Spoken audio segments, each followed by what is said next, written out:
Thank you for joining us as we explore how your office can take advantage of MFRMLS's powerful public records tools. I came to the login portal, mfrlogin.com, and as I log in, I notice that Matrix, our MLS system, is only one of the tools offered to me. My Florida Regional MLS offers a variety of additional tools for you and your agents to use.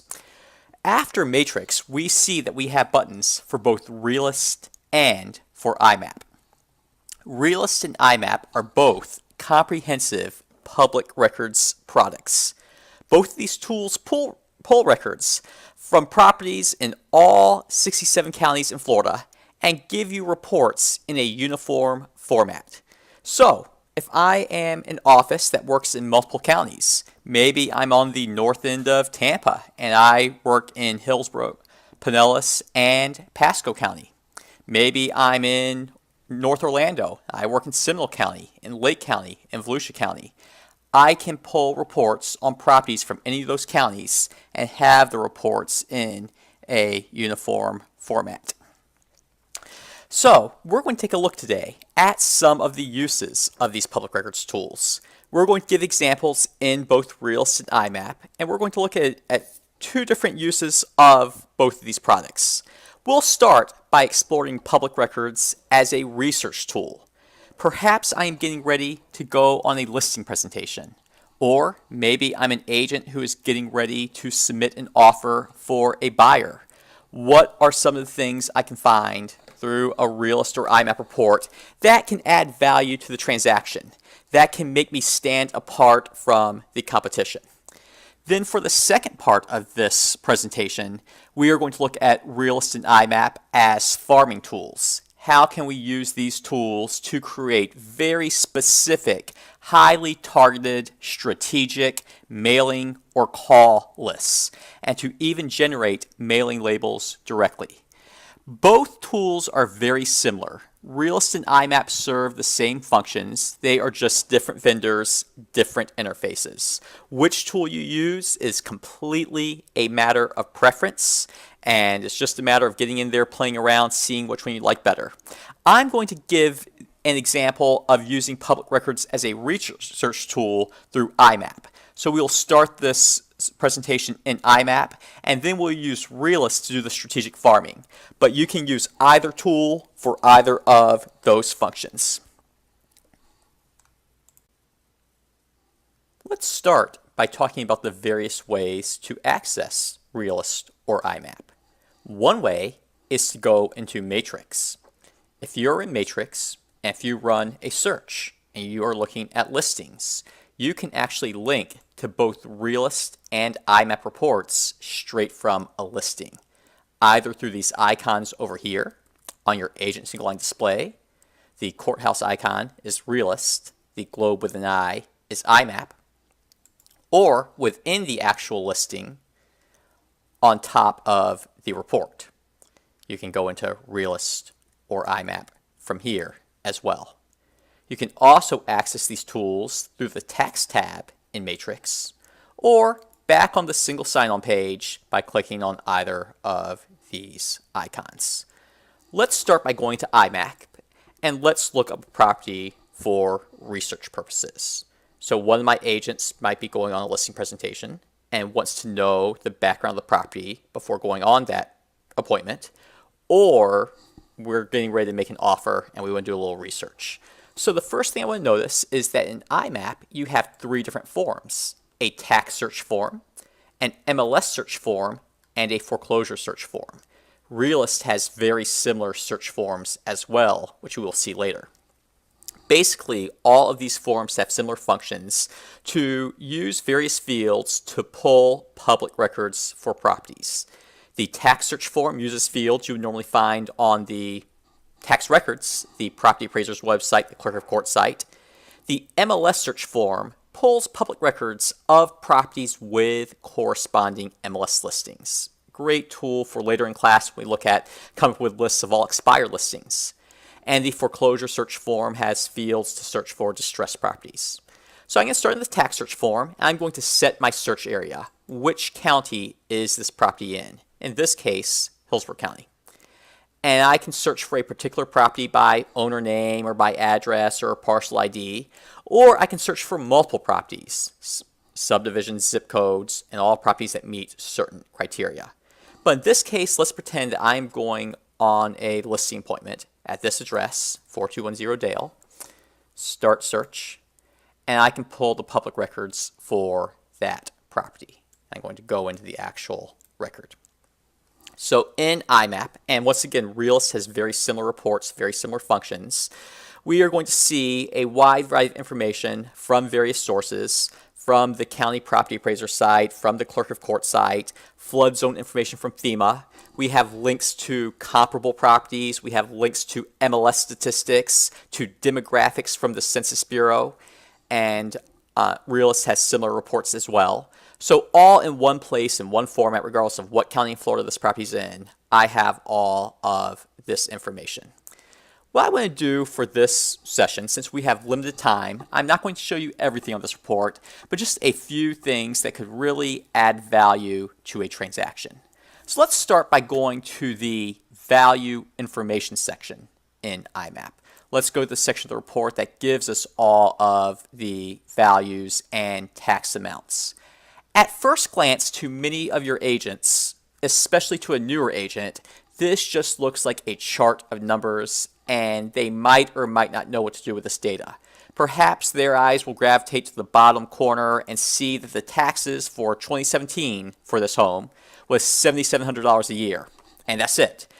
But if we take a closer look, there can be a lot of valuable information in here. I want to talk to you about three different lines you'll find on this chart. First of all, you have a line that's highlighted for just market value. The just market value for this property is the raw value from that county's property appraiser's office for property tax purposes. So in 2017, the just value of this property was just under $750,000. A few years ago, it was $706,000, $662,000. In 2013, it was $577,000. So we've had some years with some pretty steep increases. In 2014, the just value actually rose by almost 15%, double digits, and in 2015 by 7%. So this is an area with a lot of appreciation. However, we then look at this assessed value. The assessed value is much lower, $408,000 instead of $742,000, and has risen by a much more gentle level.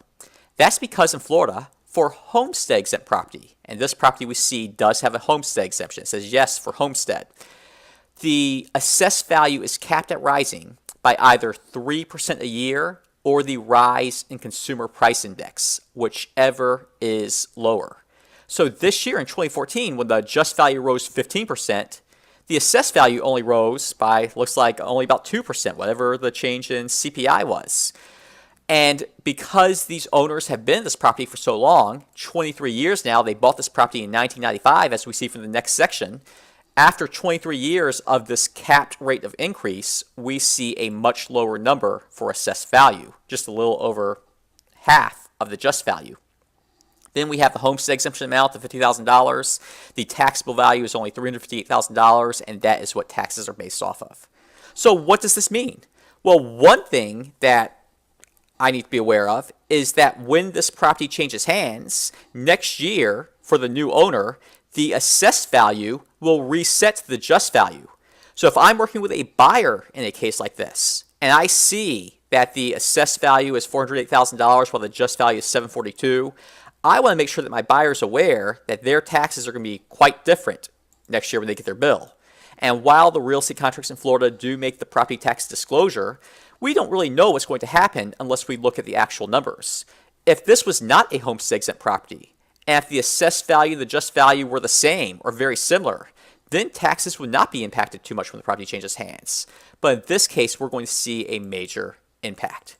So that could be a use when working with a buyer to look at the iMap report and to look at this chart.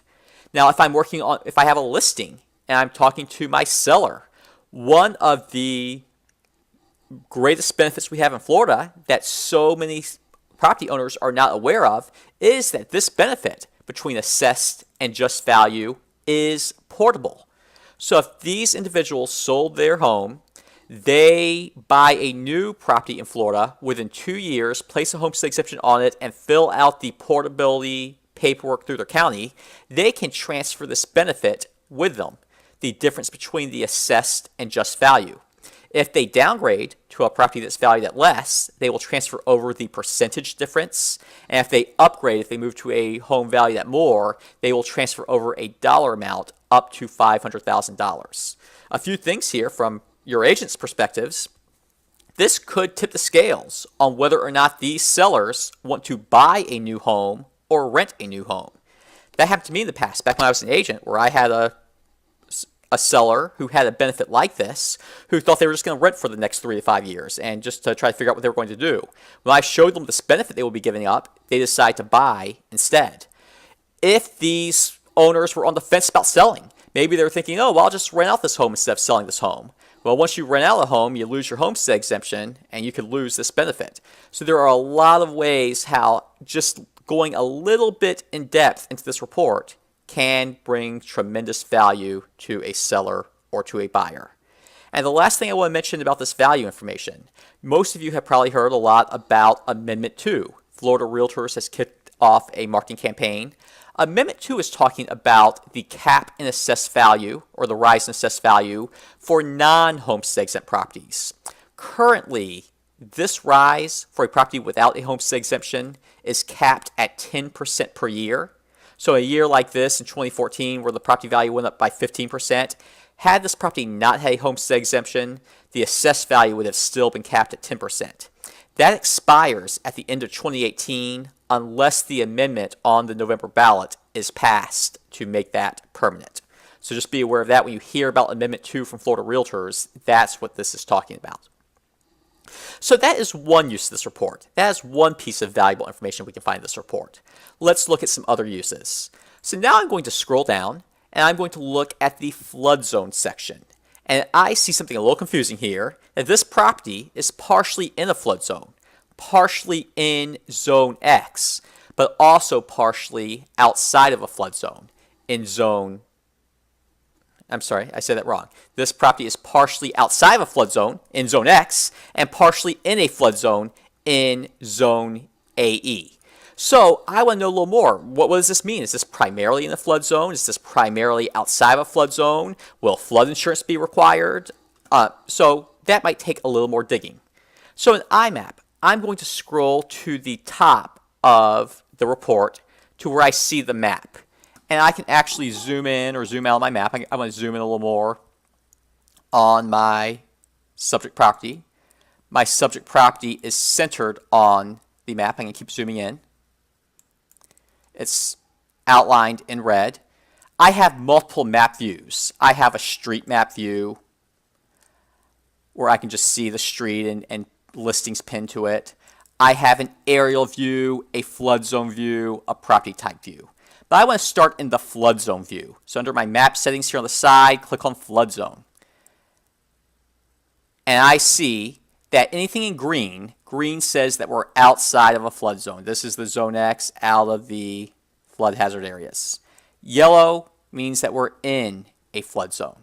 So we see that the side of this lot is in the flood zone. The majority is outside of the flood zone.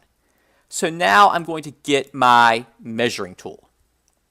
The map in iMap does have a measuring tool. So I can get this tool over here, measure, and I can now trace the flood zone.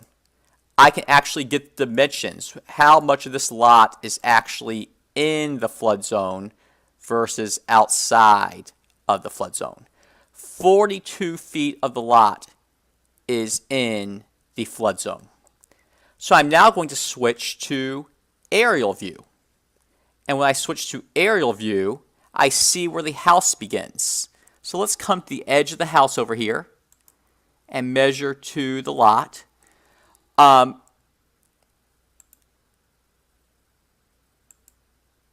it looks like 41, the house begins 41 feet in this lot. So if the flood zone begins, if the flood zone goes 42 feet into the lot, the house starts 41 feet into the lot. It looks like in this case that the house is actually in the flood zone. What if it wasn't? What if we saw that this property was entirely outside of a flood zone? In that case, the owner could file for what's called a letter of map amendment, or a LOMA, through FEMA. And if you just go to Google, and if you Google letter of map amendment, you can get some information from the FEMA website on how your owner or the seller will file for one. What would the benefit of that be? Well, in a case where the structure is entirely outside of a flood zone, now flood insurance will no longer be required. I will never tell that to a buyer, because if the property floods and 25% of all flood insurance claims come from non-flood zones, I'll be the first person they sue. But at the same time, if flood insurance is not required, if it's optional, it also usually becomes a lot more affordable. That can greatly increase the marketability of the property. Should the National Flood Insurance Program expire, or should it change? That could save a transaction. And also, from a buyer's perspective, if a LOMA is filed, that probably opens up more sources for private flood insurance. Once again, it makes flood insurance more affordable for them. So this could be just one of those little things to look at. I see that this property is partially in a flood zone. I can measure, I can switch between the flood zone view and the aerial view. How much of the property is in a flood zone? Where does the structure begin on the lot? Is the structure outside of the flood zone? So that's just a second use of using public records as a tool to try to bring value in that transaction. But I pointed out earlier that on top of the report here, we have a report of comparable properties where we can actually run comps, not just comps that sold in the MLS, but also FSBOs, new constructions, properties where the deed was recorded in public records, the listing was not in the MLS. We have a residential MLS statistics report. We have a demographics report. But let's take a look at the residential MLS statistics report. Let's learn a little more about the conditions in this market. So a lot of times we just read the headlines, and we tend to gauge how the market's doing by broader trends. So I might know that right now the city of Tampa has fairly low inventory. It is in a seller's market. But that doesn't mean that all parts of Tampa are in a seller's market, that all properties in Tampa, all price ranges are in a seller's market. Because what's interesting about real estate, especially real estate economics, is that you can have seller market conditions, buyer market conditions, and balanced market conditions all in the same place at the same time. So let's take a look at this. So in iMap, I am able to run statistics from the entire MLS, which covers multiple counties in Central and Southwest Florida, down to the city, the zip code, all the way down to, in most areas, the subdivision. I can filter out by property type, single-family homes only, condominiums only, different markets, they sometimes behave differently. All residential, I can do single-family homes. I can filter out by price range. I can filter out by time period. So I'm going to do 12 months back. And I want to look at the city of Tampa right now. Statistics from the city. So in Tampa, we see that in April, and these statistics are updated on the 10th of every month, in April 2018, there were 4,000 and some change active listings.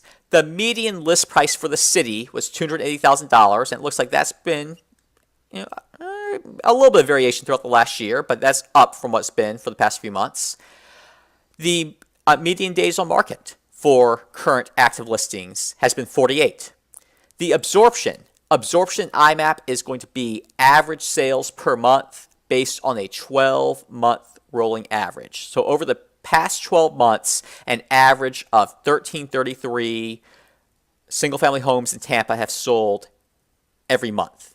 And that is about 32% of the current inventory. And then we have the month supply. The month supply is when you take the count of listings, how many listings are on the market, divide it by the absorption, how many on average sell each month, and that tells us that there's currently a 3.1 month supply of housing.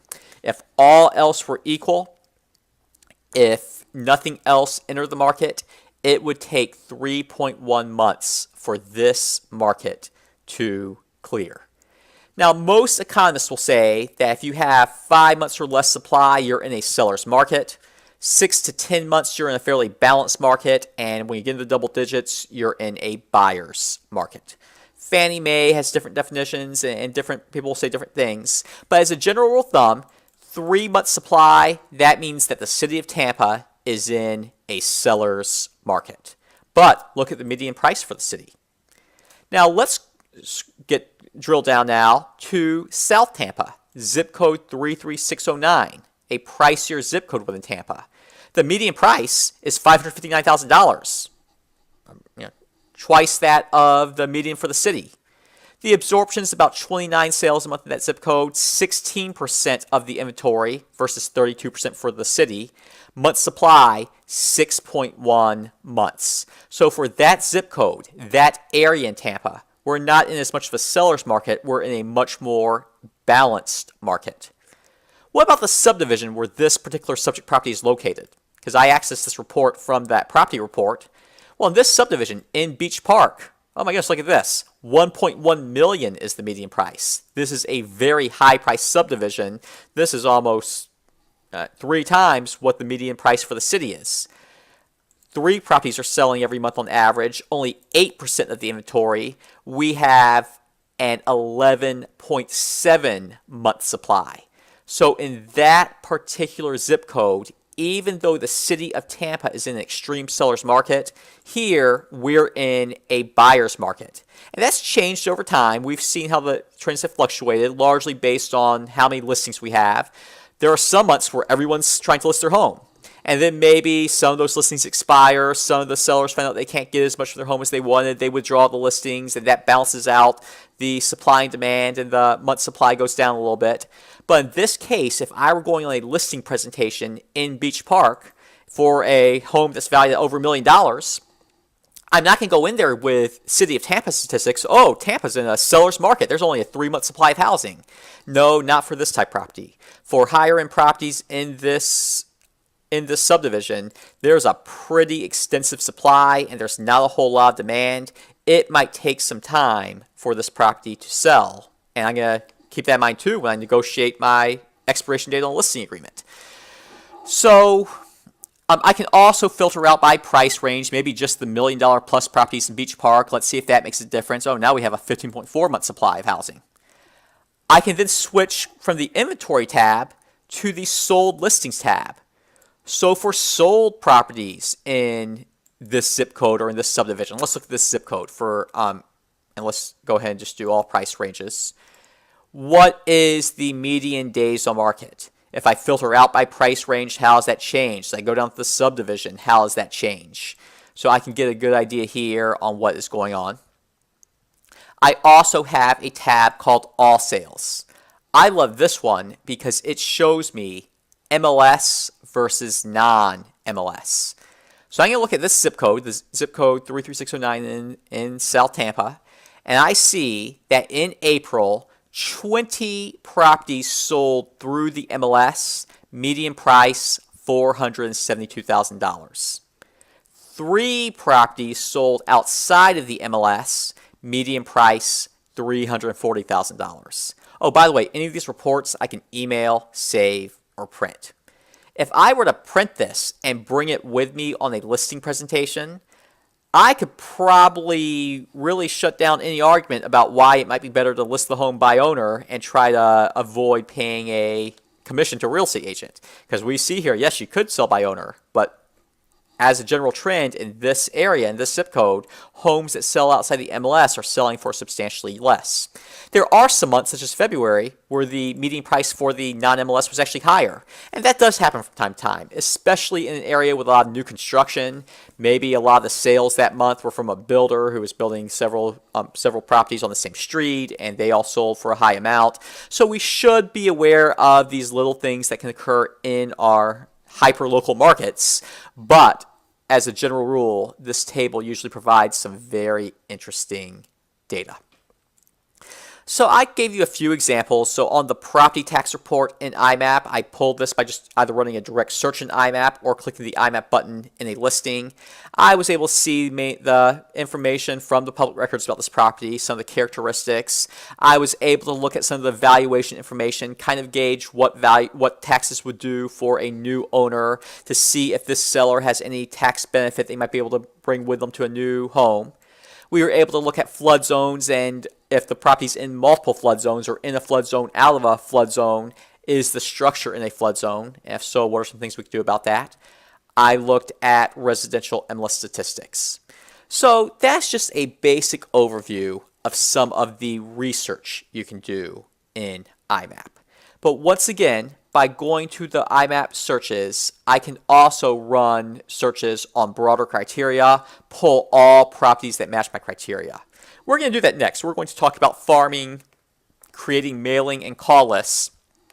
But rather than doing that in iMap, let's now take a look at Realist. So that way you can get a look at both tools and you can see how both these functions work in different tools. Okay, so now I'm going to go into Realist. And once again, any of these functions can be completed in either tool. But instead of trying to research one individual property, I want to create my own mailing or call lists. I want to farm an area.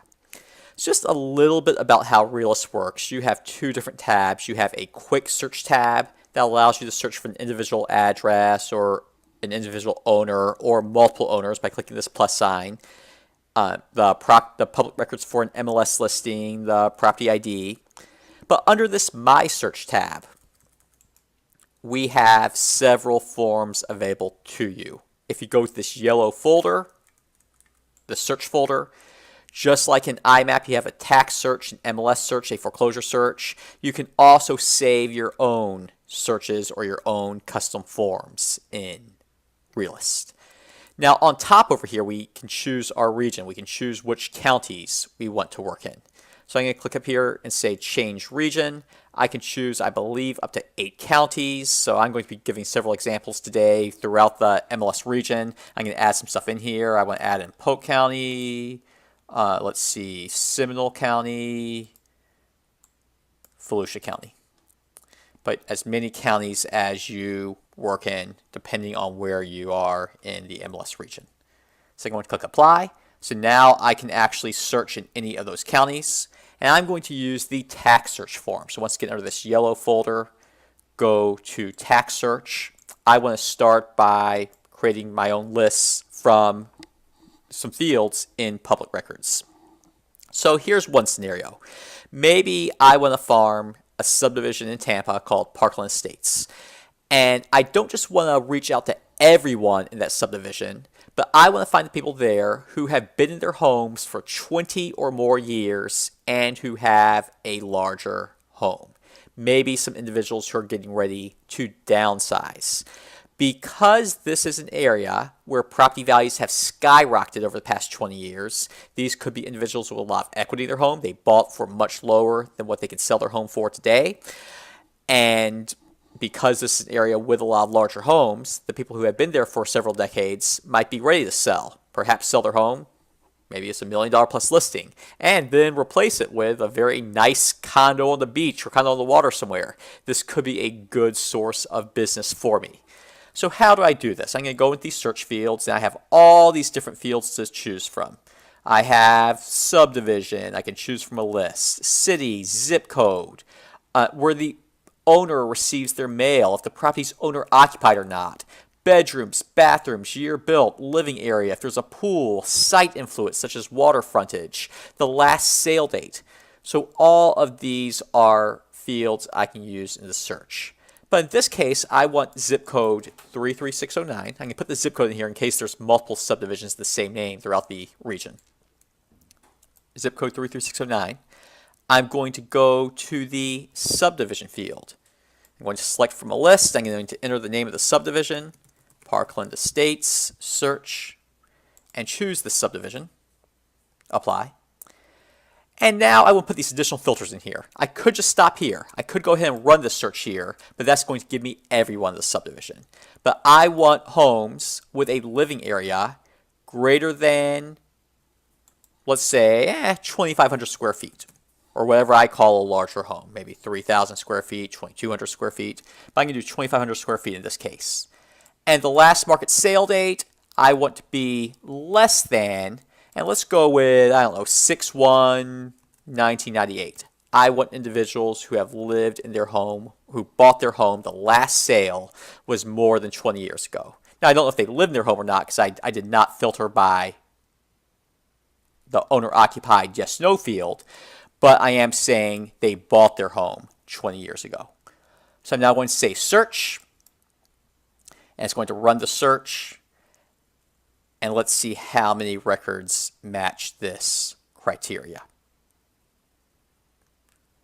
So the more criteria you put in here, it might take a little longer for the search to run, but we can be as detailed or as broad as we want to be.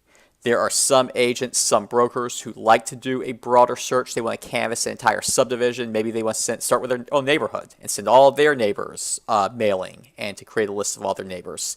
And there are some other agents who prefer to really target this to individuals that they can send a highly specific message to.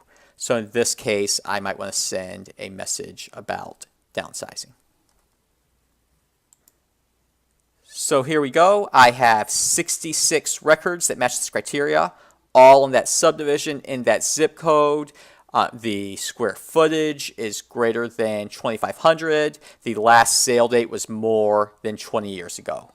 So on the bottom, I can either create mail labels directly from here, or I can export these results. So if I say create labels, I can choose a template. In this case, I'm going to do Avery 5160 labels. Do I want to send to the tax billing address wherever the owner receives their mail? Maybe if that's out of state, if it's an investor who lives somewhere else in the region. Or do I want to send the property address? Well, in this case, I'm trying to get the listing. I'm trying to reach the owner. I'm going to use the tax billing address. I want the owner's name on that label. Do I want to include foreign addresses, yes or no? Do I want to eliminate duplicates? Do I want to do a custom label? Maybe instead of showing the current owner, I want to say current resident. I can do all of this. So now I'm going to say create. And now I have mailing labels. Let me give them it to pull up. Here we go. I can put Avery 5160 labels in my printer, and I can run these labels and do my own mailing. Now, if your office instead has a company that does mailings for you, you would rather have this in a spreadsheet, come here to export. You can either export this grid over here, or you can do a customized export. You can choose which fields you want to export. And notice in this list of all the fields you can export to a spreadsheet, one of the options is phone number. So maybe if I have an agent who wants to make some phone calls or do some lead generation, instead of just calling a broader list, they can now call a very specific group of owners and call with a very specific message. Or if I export this into an Excel spreadsheet, I can print it. If I go and do door knocks, if I want to go one day to this neighborhood and start knocking on doors and trying to talk to people, once again, I know that all these owners, everyone on this list, they've owned their house for 20 or more years. They have a larger home. I now might have a different script, a different way to approach that conversation than just a very general conversation. So just some really targeted farming opportunities are available through these tools. So that is one search scenario. Let's go ahead and look at some other scenarios. So I'm now going to clear the search form. I'm going to click this clear button. And this time, let's do an example.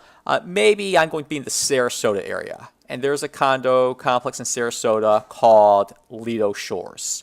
And number one, I want an idea how much of Lido Shores is owner-occupied versus non-owner occupied.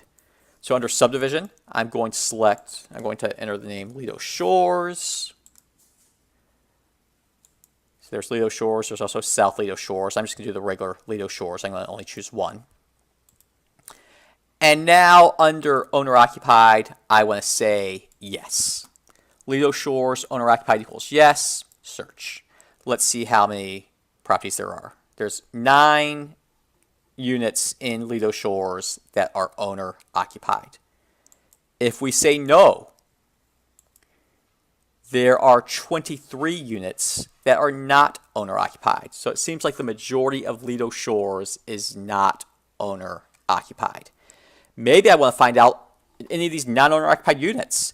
Do any of the owners live in my home state? Let's pretend that maybe I came from New York or California or Vermont. I can choose an actual state for the owner. So I'm going to say New York. Owner occupied is no, but the owner receives their mail in New York. There's 2 matches. And once again, I can either create labels or export these results. I'm going to take out the owner state filter. I just want all the non-owner occupied properties in this complex. And I'm going to create labels. But this time, rather than trying to reach the owner, I want to see if there are tenants in any of these non-owner occupied units. And maybe these tenants are tired of paying all this money in rent. They're ready to buy. Use property address. Instead of saying show current owner, I'm going to say create custom label, resident or tenant. And I'm going to say create. And let's now see. Let's pull this Word document. And here we go, resident or tenant. And here are all the units in Lido Shores that are not owner occupied. So that's another scenario of when you might want to use that tax search form. Let's do one more. So I'm going to clear this again. This time, I'm going to do an example in the property city, Lakeland. And let's pretend now that I have some agents who do commercial. And they want to find all of the properties in Lakeland that have a use code for hotel. I don't see anything in this search form that allows me to search for that just yet. But I have the ability to edit attributes. So when I click Edit Attributes, I can bring in any of these other fields. And I want to bring in the field for property use code. And let's see, there's going to be a few of these. And let me choose the one that I want. So in Realist, it's called land use. There's the land use core logic. That's Realist's own internal classifications. State land use codes, county land use codes. I can choose which one I want to use. I'm going to go ahead and use the core logic one. So I'm going to add the land use core logic into my search form. Apply. So now I have this field in my search form, and I can come into here, and I can look at all these different use codes. Duplexes, maybe condominiums, co-ops. So maybe I want to try to find specific use codes for properties, whether or not this is for investors or for commercial. So let's see. Here's one for hotel. I want to find all the properties in Lakeland where the use code is hotel. Search. 47 matches. Now, what if I was trying to do commercial comps? I want to find what hotels have sold for recently in Lakeland.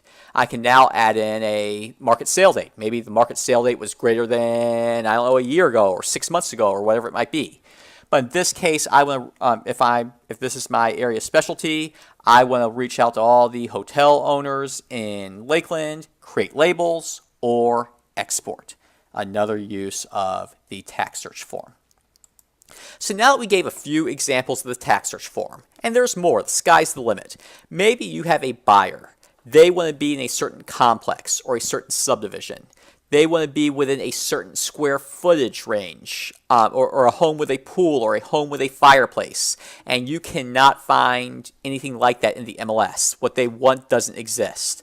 Well, I can come into Realist, or I come into iMap, and I can find all the owners who have what my buyer's looking for.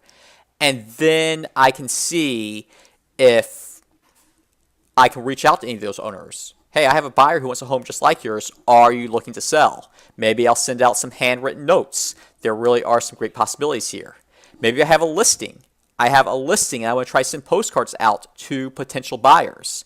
And I know that a lot of people from neighborhood A, after a few years, want to upgrade and move into neighborhood B, or vice versa. If I'm like in a condo complex, I notice there's a lot of people from this part of town that eventually downsize and move into this condo complex.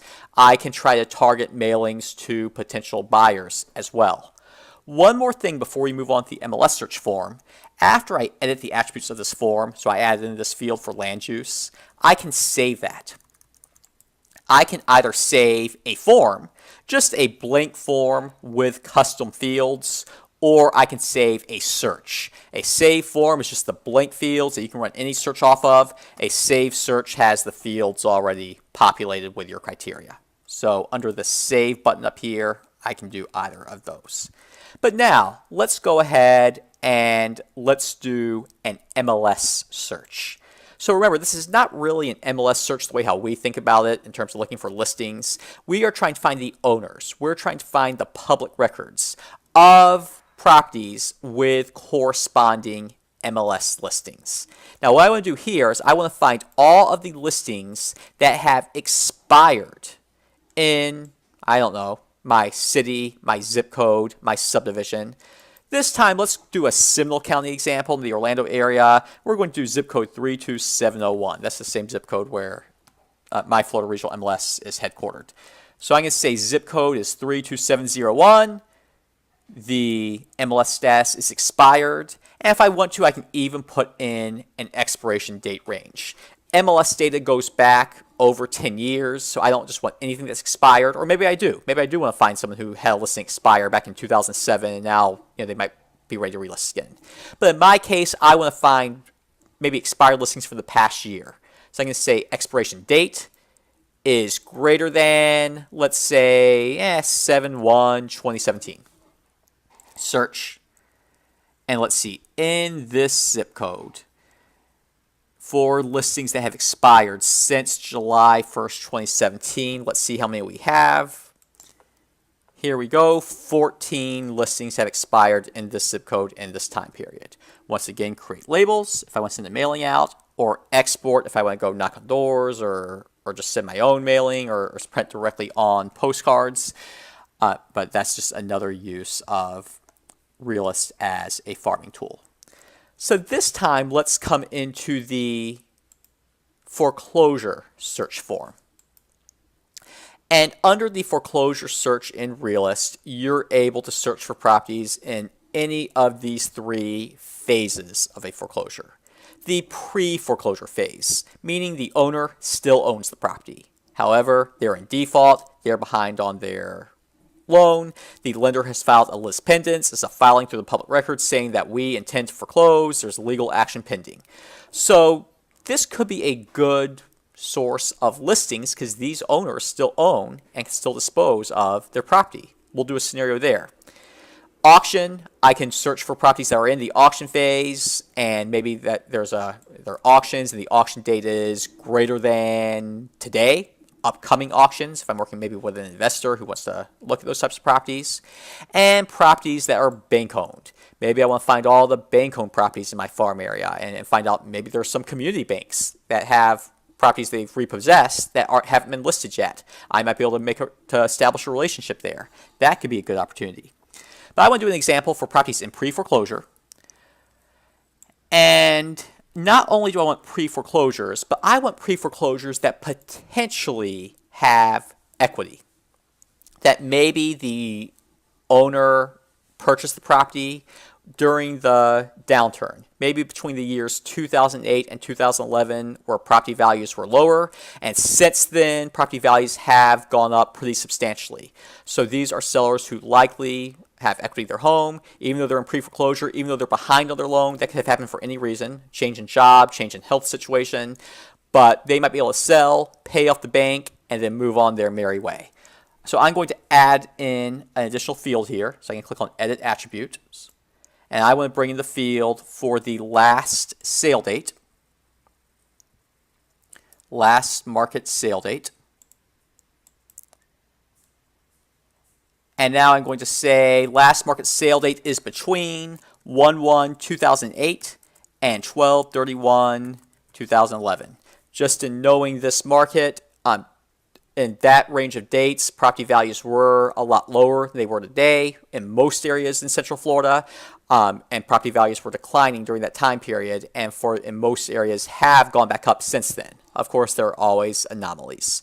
But not only that, I want to do maybe the city of Deltona in Volusia County. So property city is Deltona, foreclosure stage is pre-foreclosure, last market sale between 2008 and 2011. Let's run our search. And we have 18 owners who are in this situation. 18 owners who purchased their property during the downturn when property values were much lower than they are today as a whole, and they are currently in pre-foreclosure. Create labels or export results. So that's just a sample of what you can do through iMap and through Realist, through our public records tools. If you would like to see more, come back to your login page, and if you go to MFRMLS University, our training site, you can, number one, find course handouts, comprehensive handouts with all these scenarios showing you how you would do mailings like this in both products. But we also have online classes, a little more extensive than what we covered today, that show you how to use both iMap and Realist as a research tool or as a farming tool. Have fun with this. There's a lot of great opportunities here, great opportunities for you, for your office, for your agents. As always, please contact our support center should you have any questions. Have a great day.